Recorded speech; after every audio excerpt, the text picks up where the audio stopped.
my biological father was a leader of a satanic cult. He sexually abused my sister and I. I think that's a great lesson for any entrepreneur, business owner, to not let some of those superficial things get into you where you think, okay, my metric for success is this. No. Well, and you have to remember, if you don't believe that you have a story, then you haven't faced your story yet. They see something on, TikTok, like, okay, this is the secret, and then they go out and they hire the best plumber in the world. They got great plumbing, but unfortunately, there's no walls. Yeah. Yeah.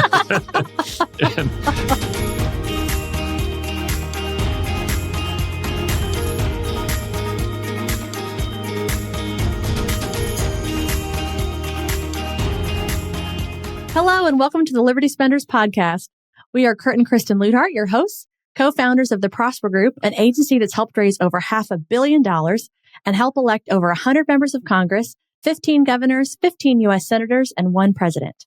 And now, in addition to helping political candidates get elected, we're helping your business get elected by answering this question. What if you could exponentially grow your business by tapping into a lucrative and engaged audience that we call Liberty Spenders? Now, there are 76.5 million of them. They're Christian or conservative consumers, and they're looking to buy from businesses and brands that align with their values. To learn more about that, you can get access to our new best-selling book at libertyspenders.com/free. Our guest today is Serena Mastin, who we are jealous of because she lives in Puerto Rico. Yes. We're thrilled to have her, though, because she's the dynamic force behind Pulse Marketing, an award-winning marketing agency that she founded in 2013. She's got 20 years of experience in marketing and leadership. She's built a reputation for heartfelt storytelling that elevates brands, which has earned her agency 7 National Telly Awards and 31 American Advertising Awards. So good work there. But beyond her entrepreneurial success, Serena is an inspiring author and speaker whose 2023 memoir, Exposed, which is right here, You Can't Heal When You Hide, shares her powerful journey of overcoming abuse, addiction, and personal loss to empower others. She's a single mother, advocate for healing, an EOS strategic partner. EOS. Serena's resilience. EOS. Kurt knows better. Yeah, I should know. The Entrepreneur Operating System. I know. I actually met the CEO of EOS. He's based in the Indy area. Well, don't send him that intro. Yeah. That's so funny. Yes. But her resilience and vision make her a true trailblazer. Plus, she pronounces things correctly. Welcome, Serena. Thank you so much for having me. I am honored to be here.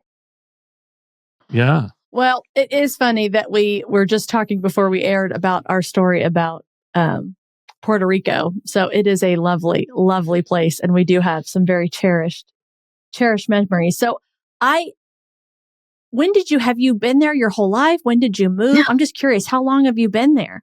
No, actually, my business is in California, and then I have 2 additional employees in Boston and Florida. My kids, actually, once my son started his master's program, he moved to Boston. My daughter was in her first year this past year, and she then moved to Missouri. And so my fiance and I said, well, why are we still here? And so we took a trip in last August, and we signed a lease, and then we went home, sold everything, and moved here in November. Oh my goodness. I didn't know I was queuing that up. So this is very recent. Yeah, very recent. Amazing. She's one of those people who do what we always think. We always go on a vacation and think, why don't we live here? And then we come home and reality sets in.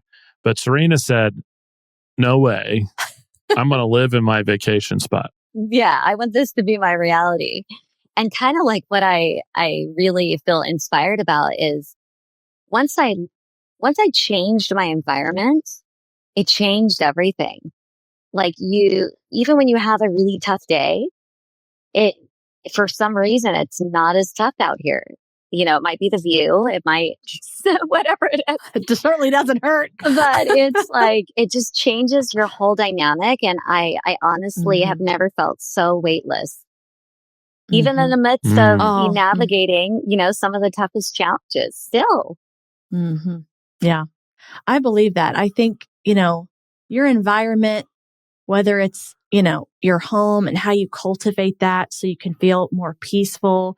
There's so many studies and books and things on this about just peace in your environment. And that's got to be, location of where you live, and anything you can do that just helps put you in a better place. I think, like you said, to tackle tough things and have a good time while you're at it. So I applaud you.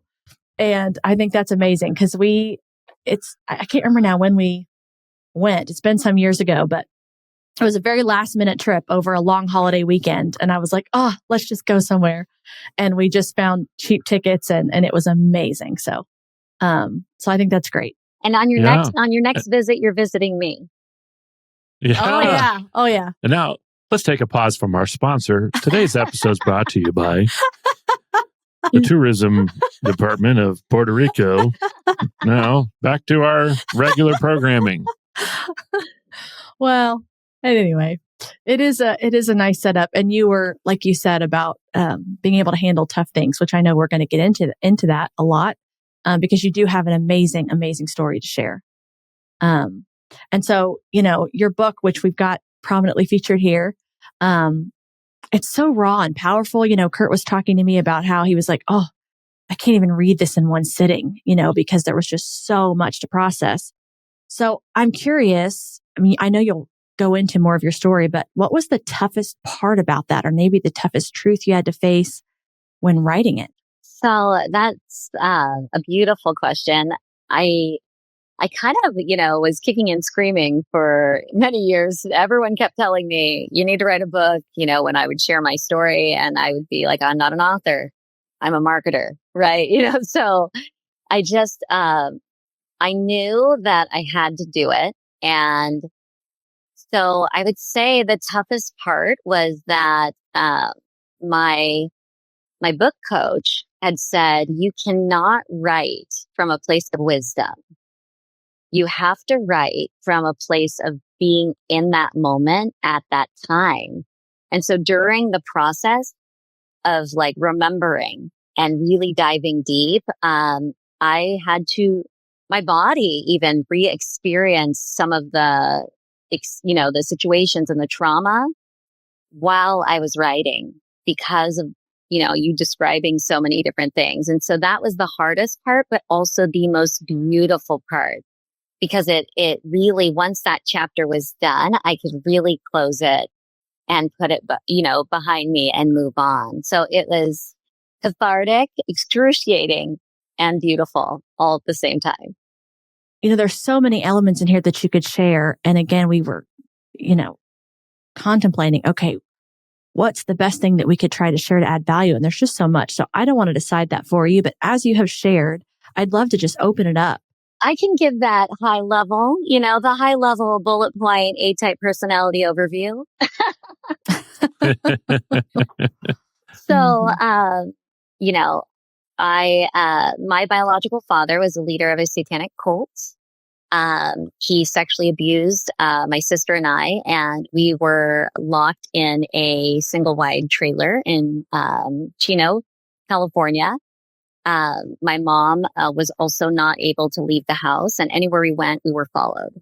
So when we did finally get out, my mom had to earn her rights back as a parent, and my sister and I were put into witness protection and 9 different foster homes.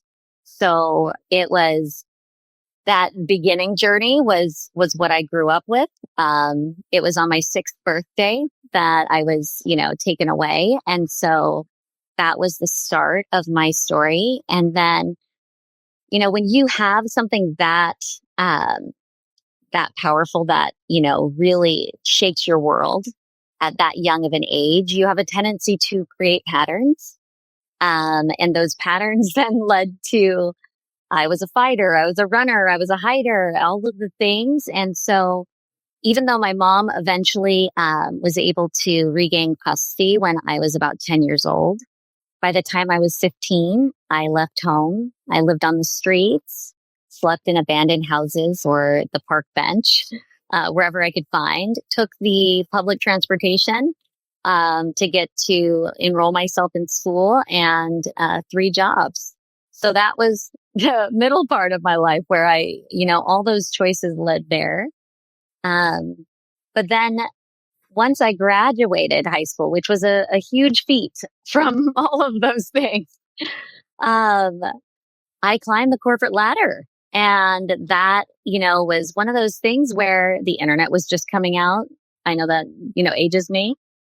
But it's okay. You're in good company. Yeah. I took the opportunity to really understand how the internet worked. And I thrived in the corporate environment. I bought my first house when I was 23. And then from there, I started, the agency in 2013. So obviously there's a lot of little pieces along the way, but that is the high level of where the book kind of brings you. And then my recent years, which I'll let you bring up in a minute. Yeah.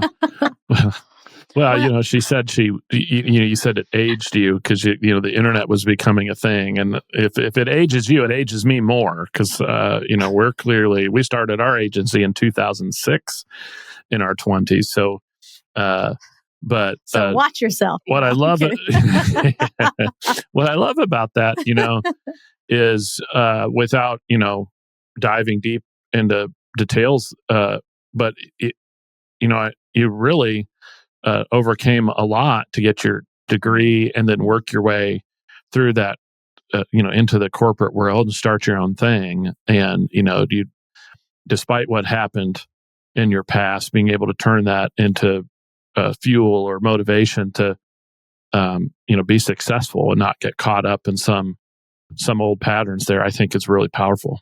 Yeah. And so one of the reasons my book is titled the way it is, Exposed, is because I recognized during the writing process that my pattern was to hide.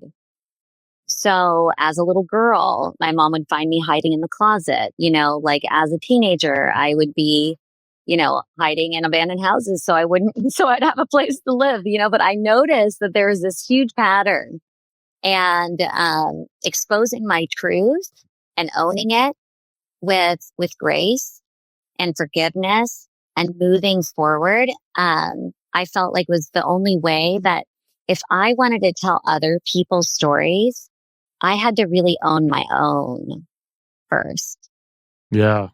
And that's a great caveat, by the way, because, you've gone from overcoming your own story to exactly that, telling other people's stories, which is what you're doing as a marketer. And you've got a number of awards for that. Tell us a little bit about Pulse and your marketing firm. How'd that get going? What are some of the greatest victories from the company? So I did start the company the same way I started the book, kicking and screaming. I was not I was not super excited to, go from a large paycheck as a VP of marketing to, zero. But my mom is my best friend now, as you could imagine. And she said, well, if you gave even a quarter of the energy that you give to everyone else and you poured that into your own business, there's no way you wouldn't be successful.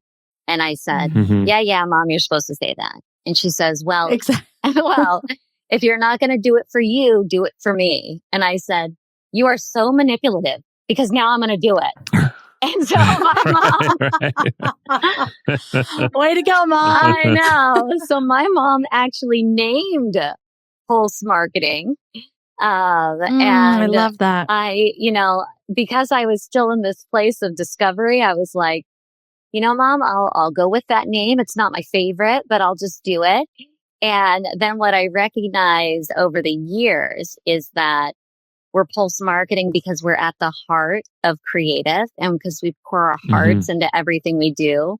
So my mom knew way before I knew that this was the path. So that was a beautiful start. But then it got crazy. So as I'm sure it does with everyone and every entrepreneur faces their challenges. So just shortly after I started the agency, my husband at the time, we had been married for several years and he had come home for work early one day. And I was like, what? What are you doing? And he said, he throws his hands up and he said, I quit my job. I said, I'm sorry. You must be in the wrong house. Like, this is not happening. We had a blended family, 3 kids, 2 dogs. Like, my parents were living with us. This was not, it was crazy to think Right. that was even an option. And he said, if I'm going to sell something, I'm going to sell something I believe in. And so we grew. He started as the VP of sales. And he was really the face of the company. Even though I was the owner, I was more of the integrator behind the scenes, the creator, working with the teams, the culture. And we grew to over 1 million in the first few years, which was amazing. We got a huge office space, all these great things. But the truth is that behind the scenes, I was hiding, just as my pattern was to hide. And my husband was struggling with mental health issues. He was struggling with addictions and multiple infidelities, including with one of my employees. So it was something that I thought we could overcome if I forgave, if we went to counseling, if we worked through it, if we went to workshops. I did every kind of, avenue you could imagine. And I remember the one thing as I was talking to my counselor at the time, and I said, I'm amazing. Like, I'm running a business. I'm good in bed. I'm an amazing mother. Like, I do all these things. And he said, you may be all of those things, but you can't earn love. It has to be freely given. And that was a huge shift for me because throughout my childhood, throughout, my corporate career, I thought I had to earn approval, earn love. And so when I found the courage, because you have to understand, it's an HR issue when your husband is, doing these things, right? But it's also a personal issue. How do I tell the kids? How do I tell my staff? I just felt like so much. I would lose my house. I would lose my business. I would lose everything is what you kind of feel when you're in that moment. But I was tired of hiding. And so when I found the courage to leave my husband in October of 2019, he committed suicide in March of 2020. And so that was another beginning of a chapter that I had to navigate. I've been pondering this, and we've not spoken about it, but as you look now and you think about, the turn of events and the things that happened to get you here, it's mind-boggling. And you think, okay, why did I start this? Because my mom thought I should. Well, what was she thinking? Who was speaking into her? What was she feeling? What intuition? Why was it so important to her that you do this? And then you think about your husband saying, I believe in this so much, or maybe there were other, I don't know, obviously the full story but I'm going to go and risk all this and join you in building this. And then you see what happened. I'm sure you have had all this time of reflection, but what do you make of that? What conclusion did you come to as to, my goodness, because each one of these things kind of led, and I could imagine at times it was like, this doesn't make any sense. Why is this happening? But as you process this, what did you conclude? So I look at it this way. One of the biggest things about like being entrepreneurs is that you start to think, I'm going to be successful and I'm going to be on top of the mountain and I'm going to be looking down on all the little people and being like, look at me. Look what I did. Right. Like, Right. and, oh geez, that's a fast path to disappointment. But yes, I've been there. You gotta have that perception. But I have to tell you that the journey is where all of the learning, the opportunity, all the scratches, all the blood curling, like sweat that's coming down your face as you're climbing this mountain, as you roll back down the mountain. I mean, it was just a beautiful mess, I would say, but such a beautiful opportunity to really learn more about myself, the things that I do, why I do them. And it all comes down to the people who believed in me. They believed in me because I have a heart of service, and I'm constantly trying to find ways of serving others. And how can I use my story to inspire instead of to victimize? How can I use my story to give others courage to share theirs when mine is a little messier than most? I mean, most people would only go through half of the things that I've experienced. Right. And so I looked at it as less than half. I think. I think less than half. Sorry. You're being very generous. I just felt like there's no way that God put me through all of this for nothing. It's for a bigger purpose. And that's why I'm here. Well, and that's why I asked the question, because you have to come to some sort of conclusion like that in order to move forward and to put it towards these positive uses like you have. And it's really inspiring. I just commend you because, again, I mean, no, most people do not go through, a fraction of what that is. And the paths, the very understandable paths that you could have taken where people would have said, well, yeah, I can't blame her for this or that or the other. And that internal strength, or however you've, found that, and to channel that. And as you shared at the beginning, well, you're channeling it into, like a lot of people do, I'm going to overcompensate. I'm going to earn because I got to make up for this. And, but that pivot, to tying it to something greater, I think is just so beautiful. And I just appreciate you sharing that with so many people because it's inspiring. And it's a good reminder when we're kind of complaining about what we're going through, and you think, you know what, a little perspective, to help us get through these challenging times. Absolutely. I think the lesson that love is freely given, not earned, is the most important one. That's a spiritual lesson in addition to a lesson about marriage and family. But the idea that our Creator created us, we can't do anything to earn it. When we live a life feeling like we somehow have some cosmic obligation to earn God's favor, there's no way to achieve it, right? There's no amount of perfection. And so many people, I think, lose their faith over that very issue, thinking, and they ultimately conclude, I can't be good enough. How many times have I heard that? I can't come to church because I'm not good enough. I need to cleanse myself or something before I can walk in the doors of a church or whatever. This is why I can't come. Yes. Right. And that's the exact opposite of what Scripture says about you're not. who God is. You're not worthy. Flash. We're not either. Yeah. Newsflash, you're not worthy. That's the whole point of Scripture.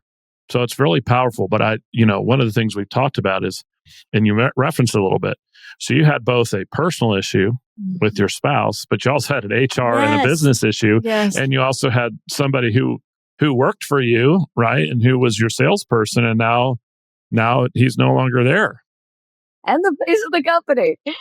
And so I had to learn a big lesson that forgiveness doesn't mean tolerance. And so it meant that I had to forgive myself because I was blaming myself for a lot of everyone else's choices. And then I also had to reflect on the fact that big forgiveness word that goes around. Okay, 7 times. Well, I did 7 times, you guys. It was like more than 7 times. Okay. But then I recognized, it doesn't mean you tolerate the behavior. It means that you have to take the next step to create stronger boundaries and honor those boundaries to move forward. And that applies to your personal life and your business. And so, yes, when all of that came crumbling down, it was the beginning of COVID. We had just moved into this 3,500 square foot office space that we just fully renovated. So there was tenant improvements, lines of credit, all the things.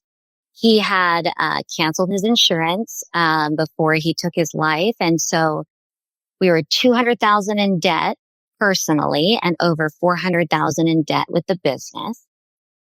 And I had to go to my staff and I had to say, like, I need help. I don't know what I was so broken that I couldn't even see past my tears. I was just like, everything that I had worked so hard for from a little girl running around all the way up to where I was, I just felt like it was all gone. And my staff rose up and they said, you don't have to worry about anything. We'll run the agency while you focus on your healing and you focus on the kids. We'll move it.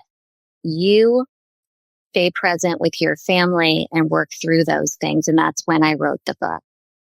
And so if it wasn't for really having that servant's heart to invest in others and building a culture where it's a sense of community, one of our core values is we rise by lifting others. Well, honey, they carried me. They didn't just lift me up. They threw me over their shoulder and they carried me. And that is why we are still standing. And so the beauty in this story is that two of the individuals that were on my team have now since become leaders on the team. They have been with me for more than 7 years. And all of my staff is in-house. So we don't outsource overseas. These are relationships that we invest in, and they equally invested in me. And I would say over the last 5 years, we've implemented EOS, which is why I'm a strategic partner, because in my lowest moment, I needed to find a way to create structure and accountability and ownership. We reduced our debt by over 70%. In the last 5 years, and we have finally stabilized the business. And even though we're half the size that we used to be, we are healthier and stronger than we've ever been. Hey, business owners, did you know there's 76.5 million faith-based and conservative consumers that are looking to support brands that align with their values? That's a $5 trillion opportunity, and if you're not tapping into it, you're leaving money on the table. Our new book, Liberty Spenders, is your ultimate guide to reaching this influential audience using conviction-driven marketing. That's right. We break down real-world strategies that successful brands are using right now to connect with this audience authentically, build trust, and drive long-term business growth. So if you're truly serious about standing out in today's crowded market, grab your copy today on Amazon or visit libertyspenders.com. And don't miss out on this revolutionary strategy called conviction-driven marketing. I love that. I just the strength of that. And any business owner who's listening, who's been in business for any real amount of time, for let's 5 say you minutes. get past 5 years, 10. Yeah. I mean, that's why, so many businesses fail. I mean, it is hard. I don't care what industry you're in. I don't care. I'm not saying it isn't hard to be an employee and there aren't challenges there, but having all of that weight and burden on you and you can't just clock out and be done, you have to think about everything and how it affects everybody else. It's just it can be a very lonely path. And so when you're digging out of all of those things, I mean, that is just such an amazing achievement. And it was to dark. Do that. And you should be, it was not beautiful. And you should be proud. And well, and what matters is that you can be sustainable and healthy. It's not about how big, how many employees. I let myself believe that we got to over 50, and I had a lot of pride in that. It's like, look, like you said, look at me. And it was very challenging, and you had to build a lot of cultural things in place and structure and it was difficult when over time I thought, well, do I really need some of this? And as we were shifting priorities. And so I think that's a great lesson for any entrepreneur, business owner, to not let some of those superficial things get into you where you think, okay, my metric for success is this. No, you want to have a healthy, vibrant company that supports the lifestyle that you want, the goals that you're trying to achieve, the impact that you want. And that's what matters. And so I just echo. And you're probably also surviving because your company's good at what you do. Yes. And so Let's get into that. Absolutely remiss if we didn't get you to talk about storytelling and how you help your customers tell their story and grow their businesses. So I'm sure you've got, with a few awards under your belt, you probably got a couple of good stories. But tell us a little bit, give us an example or tell a story of maybe a client that you were able to help and how you do it and how you help people in general. Yeah. So one of my favorite client stories is a little foster agency in Lake Elsinore, California, named Kamali'i.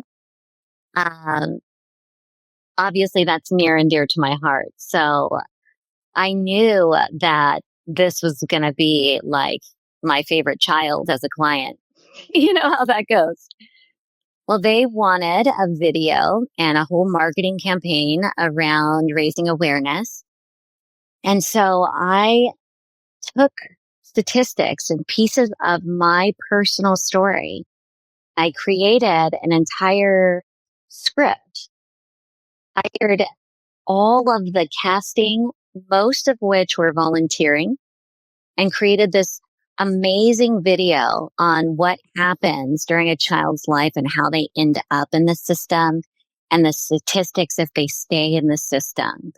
That one video, in being raw, authentic, vulnerable with all these little kids, I can tell you when I was producing it, they all hated me because all these little kids thought that they were going to be a star. And I had to put Vicks Vapor Rub under their eyes to make them look sad, like they were mad. But the beauty is that one video was so powerful that it reached over 1 million people. And if anyone knows the size of the city of Lake Elsinore, it's a tiny little city in California and that no one knows about. And we managed all of their campaigns, their email campaigns, social media, all of the things. And I mean, they grew and grew for over 7 years. They were a client and they were, just to see them evolving, that to me is why I do what I do. And telling the story by interweaving moments of my own personal story into a client was beautiful. So that's one of my favorites. But I think the biggest thing that entrepreneurs, and I think you touched on this, Kristen, where it's like you feel like everyone needs to see you a certain way. So you almost put like this, like, I'm strong, I got this kind of like mask on. And what I recognized is that when clients, like our business owners that are, trying to reach their audience, when they take down some of those layers and they get real and they start sharing more authentic and raw versions of who they are and how they came to be, or their history of taking over the business and the things they faced, you begin to create advocates, and their customers are no longer just trying to find the cheapest deal. Yes. They're getting customers that are actually loyal and want to work with them forever because now they believe in them. And I think that's the big part about storytelling that people are afraid to do, especially as a business owner. You think my story is going to impact the way people view me.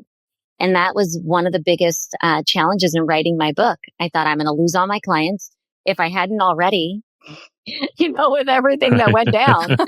I mean, like if they didn't run away already, I was like, I'm really going to scare them away. But it was the opposite. They rose up. They saw that I had the courage to share something that was so deep, so raw, so personal. And then they wanted to work right alongside me. And that's how most people are. They work with people who they believe in. Right. I think, it's like go back, rewind and hear that again, and I think your example is so powerful. And we share that, it's one of our 5 Ps in our 5 P systems, the passionate story. And I believe in this so much because I think, you expressed it as well. And we have found this to be true, is it's uncomfortable to tell your own story, right? Especially, I mean, we're marketers. I'd much rather help promote other people, or no matter what your business is, you care about what you're doing for people. You don't want to be talking about yourself or, but you're exactly right though. And people connect, and you want to attract those customers and have them have some buy-in in your success, right? Because then they refer you more, they repurchase, all of those things. And you have an opportunity to have a better relationship with your customers instead of it being so transactional. So I want to ask so how would you advise business owners then to use their personal or company story to connect emotionally, which I know is your sweet spot with their target audience? Well, and I want to give a part B to that one. Oh.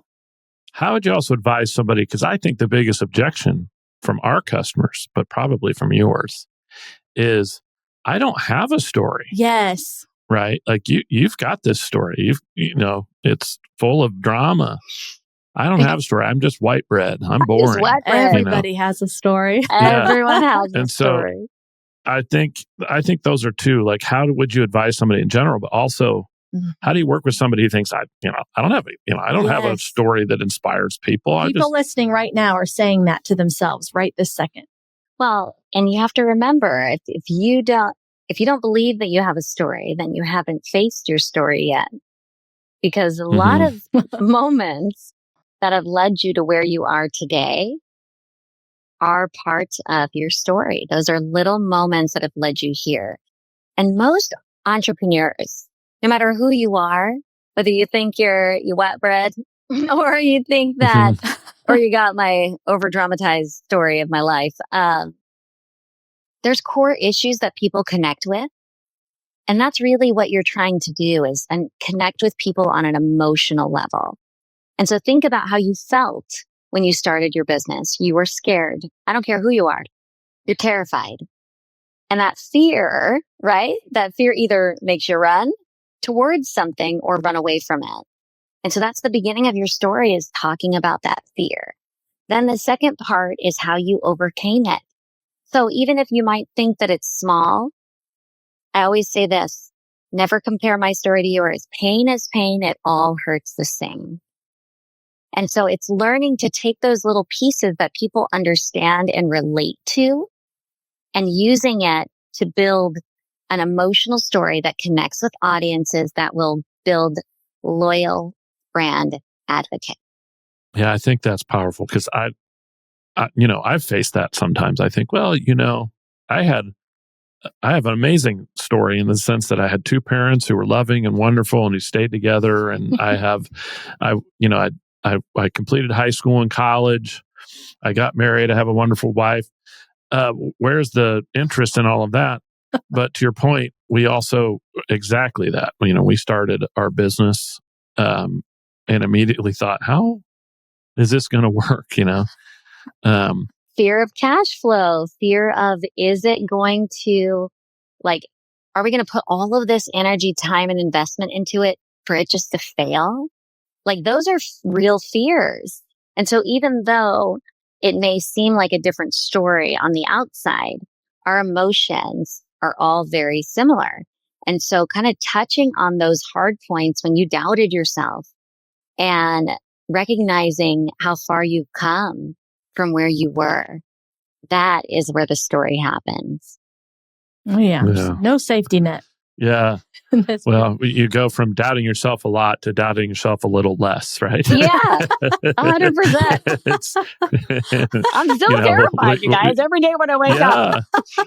Yeah. If for me right now, the story is going from doubting myself and trying to overcome it by, doing all the self-help stuff, to recognizing that God's ultimately in control and I have to learn to trust and have faith and be obedient in a way. And that's been the lesson, which I do not find easy, by the way. It's not easy. As a type A person who wants to control everything and thinks that my plan is the best. I've been giving notes to the Almighty, and I don't know that. And he probably threw away your notes a long helpful. time ago. Yeah. He's not paying any attention, Serena. But yeah, that's so powerful there. I wanted to give you, before we get to the end here, because we're getting close to closing, I really want to, just spend a few more minutes on your marketing agency too. We've got a great story of the Foster agency. We talked about storytelling. I know when you and I first met, you sort of talked a little bit about people. A lot of people see you and your company as sort of an outsourced CMO for their company. So, what kind of problems are you solving in that capacity?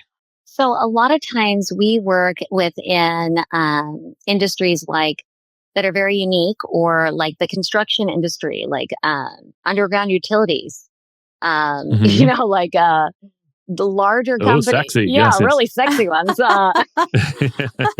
Like companies that sell printers to designers that print apparel, right? Like, who knew that you'd be working with that company? And so they have a lot of obstacles when it comes to not just hiring an agency, but also like even hiring an in-house marketing team.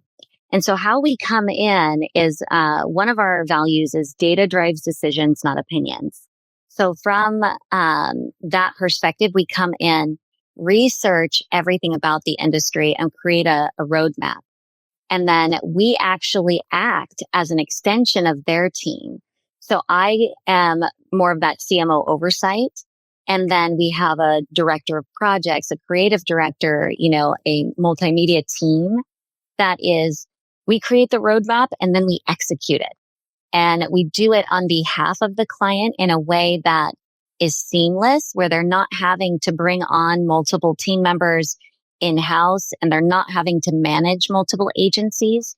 It's all in one place. So a lot of companies like commercial construction or home builders or, some of those good old boy companies, they just need someone to take the reins, come in and run it, but to just, not get things sticky. And so, what's funny is we do things like we're building out a design, template for RFPs so that they stand out against their competitors, not just based on price, but based on who they are and how they show up. Like things like that. We're trying to connect with the printing company that sells printers. We're trying to connect with their audience by showing them that this is the outcome. This is what it will save you from all of the time dealing with printer issues. But now you get to have these beautiful pieces that in production that you're going to be able to showcase, right? So all of those things are really just being an extension of them. And so we look at it as like we're a fractional full service agency where they have a certain, amount of time that we dedicate to them every month. And we do the hard stuff and they do what they're good at. Yeah.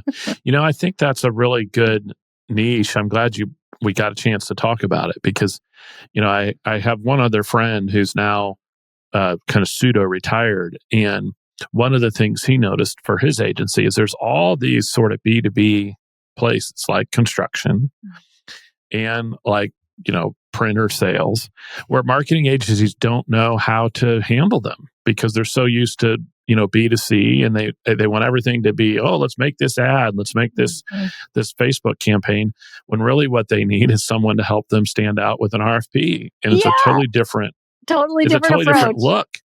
And so they're constantly hiring and firing marketing agencies who don't understand the business, what they're actually, they don't understand their business. They don't understand their consumer. They don't understand who they're selling to. And they would say, oh yeah, let's get you on TikTok, and that's, that's not their audience. It's so true though. It's like this, well, what is it you say when you're a hammer, all you see are nails, right? It's like, this is how we do it, as opposed to what problem am I really solving here? What do you need? Right. And you're falling in love with your customers and you're embedding and saying, okay, this is how we can help you. Instead of this one size fits all. And look at the analogy of building a house. You're not going to build a house without plans, right? And then you're not going to build a house without a foundation, right? Like, so you have to have a plan and a foundation and then a vision, right? Like you build those walls, then the fun part becomes the design, right? Down the line. But the beauty is that we create the strategy first and then we execute it. So a lot of CMOs will come in and give them the strategy, the budget, tell them how much they need to spend, what their messaging should be, but then not execute. And so the execution piece is also really important so that if it doesn't help them grow your clients, then why are you doing it? Yeah. Oh, yeah. Well, and getting it done is, it's just like, please, someone just get something done for me. Yeah. Well, instead of talking about it and just planning for it, can you just get something done? Well, and the metaphor is really interesting too about building the house, because I run into so many businesses who've just hired the plumber, right? And that's all they've hired. Like we hired a meta agency, and what Kristen said, they're a hammer and everything is a nail. So the solution to every problem is more ads on Meta, but they're not really a marketing agency. So it's about, the metaphor is you need a plumber, you need the drywall person, you need a roofer. So we're the general contractor. Yeah. And if you and there are too many people, that's how they do it. They see something on TikTok, like, okay, this is the secret. And then they go out and they hire the best plumber in the world. They got great plumbing, but unfortunately, there's no walls. Yeah. Yeah. And so it happens so much with these companies because they've never really done what you are talking about. They've not made the plan. They've not figured out, that we need all of these things. Yeah. And where are my customers? What's actually the best place to reach them? And in this case, we need plumbing, but we don't need a real fancy plumbing, because the strategy here isn't $1 million on Meta, right? The strategy here is we need the best RFP ever, 100%. right? So, an explainer video to answer questions about our printers and how we, and sales sheets. Like, we need sales sheets, and maybe we need to build a biller portal so we could actually train other people how to sell, right? Like, just you're thinking about it differently, and I think you're absolutely right. My biggest challenge as a VP of marketing was that I had an SEO company, a digital agency, a creative agency, and everything agency. I was like, nothing was cohesive. Nothing was consistent. I had to communicate with all these different people. And at the end of the day, I was in trouble, right? If I didn't have it done. And so when we created Pulse Marketing, we took that approach, is how do we create, strategy to execution to results in a way that partners with our clients and serves others with intention. And that's who we are. I love it. And it's such a great way now as we transition into the lightning round. Okay. We're ready. I'm ready. 90 seconds. We'll see. We don't have a buzzer. I'm going to get a buzzer at one point, but we don't have a buzzer. We have 3 questions, 90 seconds each. We'll see if we can get her done. First one, what is the legacy you'd like to leave behind, either personally or from your company? So I think it's the same. That I will get to the heart of what matters most in a way that fosters healing and builds trust and develops deep relationships that inspires others to continue to rise and empower those around them. So that's the legacy. And you did that in less than 90 seconds. So maybe you get 120 seconds on what is something that's really grabbed your interest lately. Maybe it's a book you've read, a hobby you're into, something that's you're obsessed with right now, but has nothing to do with Pulse marketing. I just started learning how to do textured art. And so one of my methods of healing was paint pouring, where you pour all the paint on the canvas and then you just get really messy and you're just holding the canvas and all the paint's pouring off. And then I realized that I don't have a lot of places to do that, that aren't going to destroy it. So I'm super excited about textured art. It's more of a paste. And then you actually see the layers of art come to life. And so that is what I'm really passionate about on the side, as well as Interesting. any outdoor activities. So hiking, snorkeling, riding bikes, all the things. Yeah. All the things that you can do well in Puerto Rico. All the things that you can Once do again. year round in Puerto Rico. Yes. Brought to you by. We're definitely, before we know it, Kristen's going to be like, we're visiting Serena. I think there's You better come on down. There's probably a business deal to be done. It's going to pay for itself. Oh, We're yeah, 100%. So, well, for the last 90 seconds, I'd like to have you pretend that nobody's listening to anything else but this 90 seconds. So you've got 90 seconds to talk about what's Pulse Marketing, what do you do, who should hire you, gratuitous marketing and self-promotion, 90 seconds. Oh, this is the worst. This is the worst of your questions. Is when you have to talk about yourself. Okay. I would say that, gosh, why is it harder to talk about yourself than everyone else? Isn't that funny? Yeah, so I get it. I would say we work with a lot of industries that are B2B, that are commercial-based industries, home builders, construction, finance, professional services, a lot of the really tough industries that most people don't know how to market because it's not to a consumer, medical device companies, the things that everyone's like, why is that look that way? So the beauty, I think, in working with a team like Pulse Marketing is finding a partner, not just in business, but a partner in life that is really just going to pour their heart and soul into your business. And we'll fire ourselves if it doesn't work. So there's no holding you hostage. We actually don't do annual contracts. We purposely do, 3-month contracts so that they at any point, have the option to bow out. And it's because we foster independence with our clients. We teach them what we're doing and how to do it, and how to grow their business on their terms within their budget and what's important to their target audience, like RFPs and construction. And that's just what we do. Is we really are a community of people that believe that technology does not replace human connection. And with all these great tools that we get to use, that's wonderful, but it doesn't replace the connection we have with the people that we invest in, personally and professionally. I love it. You nailed it. Well done. You nailed it. We're so happy to have you on, Serena. This has been great. And we always know it's great when I'm going a little bit over time, because that means it's been interesting to me, and I'm sure it'll be interesting to our listeners.